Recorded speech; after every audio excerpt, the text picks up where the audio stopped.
আপনার তো রিপোর্ট ভালো।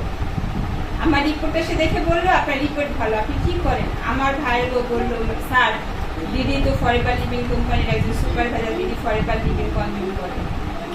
ফরএভার প্রোডাক্টের জন্য কি হাততালি হওয়া যায়? আপনারা বলেন। আমি একজন ওপেন হার্ট সার্জারি মানুষ। ওপেন হার্ট মানে কি? দেখেন আমার গলায় চিহ্ন, এখান থেকে আমার এই পর্যন্ত কাটা, এখানে দুটো ছিদ্র, এখানে একটা বিশাল বড় ছিদ্র ছিল, পায়ে আমার ছিদ্র, এখান থেকে আমার কি নেওয়া হয়েছে? রগ নিয়ে আমার হাড়ে লাগানো হয়েছে। যেহেতু আমার এখান থেকে রগ নেওয়া হয়েছে, আমার এই পায়ে দুই জায়গা থেকে মাংস নেওয়া হয়েছে, আমার পায়ে দুটো আঙুল নাই, সেখানে মাংস পেশি কি করছে? ভরাট করছে। আমি কিন্তু প্রচন্ড অসুস্থ ছিলাম। আমি যখন বিছনায় শোয়া, আমার আপলাইন প্রদীপ রোজারিও সে আমাকে ফোন করে।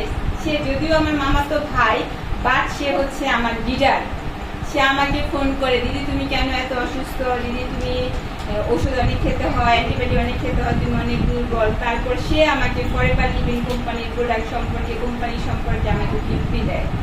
আমি জানি না কেন আমার তখন থেকে একটা ভালোবাসা, একটা মেয়ে একটা ছেলের প্রতি যেমন ভালোবাসা আকর্ষণ হয়, আমার ভালোবাসা হয়েছে ফরএভার লিভিং কোম্পানির সাথে, প্রোডাক্টের সাথে না। কিন্তু তখন আমি প্রোডাক্ট চিনি না। তারপর যখন আমার স্কিনের প্রবলেম হয়, তখন আমার আপনার রোমানা মিরাজ ম্যাম, আমার শ্রদ্ধেয় ডেমো কুইন, আমার ভালোবাসার একটা মা আমি বলতে পারি, তার কাছ থেকে আমি জানতে পারি যে আমার স্কিনের প্রবলেমের জন্য আমার কি দরকার?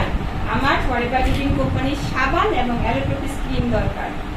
আমি এটা শুরু করি এবং আমাদের নিজেদের একটা কোম্পানির অফিস আছে, নিজস্ব অফিস, সেগুনবাগিচা 28G। আপনাদের যখন সময় হবে আপনারা চলে আসবেন, ওয়েলকাম সবাইকে। শুক্রবার 3টা থেকে 5টা এবং প্রতি মঙ্গলবার 3টা থেকে 5টা আমাদের আপলাইনরা ওইখানে আমাদের কিছু ট্রেনিং এর ব্যবস্থা আছে।